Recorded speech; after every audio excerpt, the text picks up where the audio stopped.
Dar vedeți să nu repetați, că repetiția e mama înțelepciunii, însă nici chiar așa să repetați ce-o scris. Așa. Dacă cumva aveți vreo apreciere, scoateți în evidență legat de școală, de slujitorie, dar încercați cât mai puțin să-i fiți. Lăsați, că viața îi pedepsește destul în timp. Ce să mai ne apucăm și noi acum să povestim. Așa?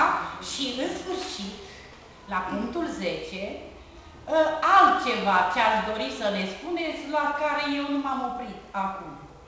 După cum vedeți, v-am făcut 10 recomandări. De ce? Că mă simt vinovată, pentru că nota 10 a apărut foarte rar în catalog.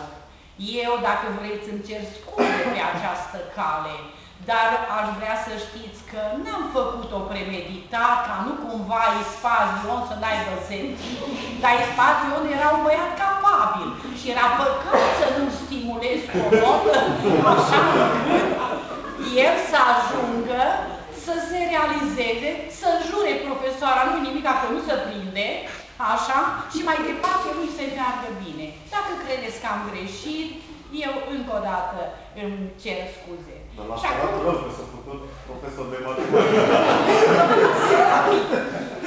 Așa. Aș vrea să vă mai spun în ceva și cu asta am încheiat.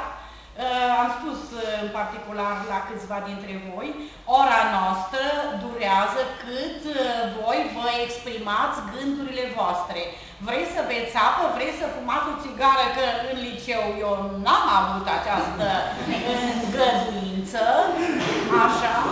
Deci acum nu mai am putere, motiv pentru care că te numești fată sau băiat, n-ai decât să te duci să te plimbi așa, să te întorci civilizat, să ne asculți, dacă vrei să ne asculți, pe ăia care urmează. Pentru că e politicos să-l ascultăm și pe primul și pe ultimul din catalog. Cred că, nu?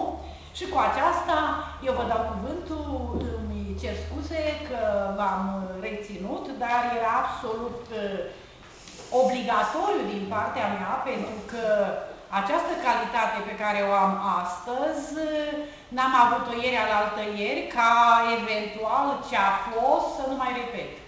Sunteți singura mea șansă și grijă ca să nu mă repet de la anul ăsta la celălalt. De fapt, nici orele nu mi le-a repetat, dacă vreți să știți. Dacă am avut o clase paralele, sigur ați avut dezavantajul să nu luați caietul de la vecini, cum se practică, pentru că problema era alta în clasa ceilaltă. Așa că vă dau cuvântul.